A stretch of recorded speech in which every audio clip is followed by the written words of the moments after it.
So, today nga, nakaisip akong magtinola na malengke nga ako at bumili na rin ako ng pork chop para pang extra kapag ka-trip namin mag-pork chop. At ang lulutuin nga natin ngayon is tinola, kaya meron tayong mga gulay-gulay dyan na sayote, sile, tsaka dahon ng sile. Then, buto-buto pala yung gagamitin ko. Inuna ko muna hugasan tong pork chop para mailagay ko na siya agad sa Tupperware at ilalagay ko sa freezer.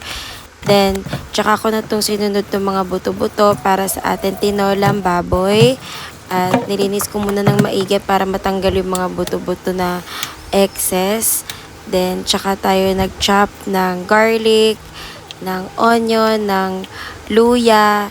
Tapos, pati na din yung sayote. Sa luya pala, wala naman ako specific na gusto na cut. So, bahalan sila, din naman na sila iimik dyan kung anong cut pa yan.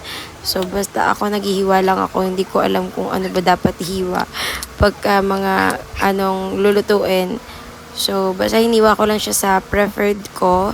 So, sa sayote, hiniwa ko lang siya na maliliit dahil isa nga lang yung sayote na nabili natin para mas marami, mas maganda, mas makakain lahat. Hindi ko na masyado nilakihan yung cut.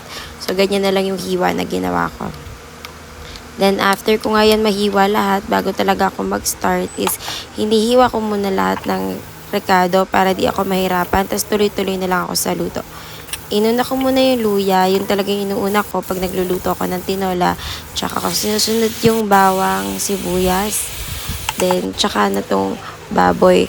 So, nilalagyan ko lang ng konting water para mas maluto ko muna yung karne dahil gusto nga nila ni Cesar kasi malambot na lambot yung karne.